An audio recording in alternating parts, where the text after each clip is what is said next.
இன்றைய செயல் சமாதானத்தை ஏற்படுத்துங்க. எங்கு உடைந்து போயிருக்கிறார்களோ, எங்கு சண்டை இருக்கிறதோ அந்த இடத்துல இருந்து நீ கடந்து போயிடு. அதுதான் ஞானம்னு இன்னைக்கு உலகம் சொல்லுது. ஆனால் இயேசு நீங்கள் சமாதானத்தை ஏற்படுத்துங்கள் என்கிறார். எங்கெல்லாம் சமாதானம் இல்லை, மார்த்தாள் மரியா, அங்கே லாசர் இறந்து போகிறார், இயேசு அங்கே செல்கிறார், சமாதானம் உண்டாகிறது. பேதுருவின் மாமியார் காய்ச்சலா இருக்கிறார், இயேசு அங்கு சென்றார், சமாதானம் உண்டானது. யாயிர் மகள் நோய்வாய்ப்பட்டு இருக்கிறார், மரித்திருக்கிறார் என்று சொல்லிவிட்டார்கள், இயேசு அங்கு சென்றார், சமாதானம் உண்டானது.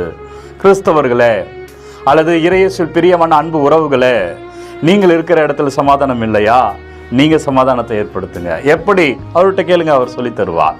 சமாதானத்தை ஏற்படுத்துங்க. மாறாக சமாதானத்தை ஏற்படுத்துகின்ற பெயர்ல சண்டை ஏற்படுத்தக்கூடாது.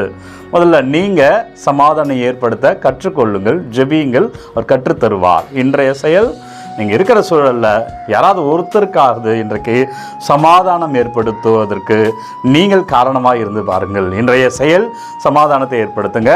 நாளை வேறு செயலோடு சந்திக்கிறேன். God bless you. Take care.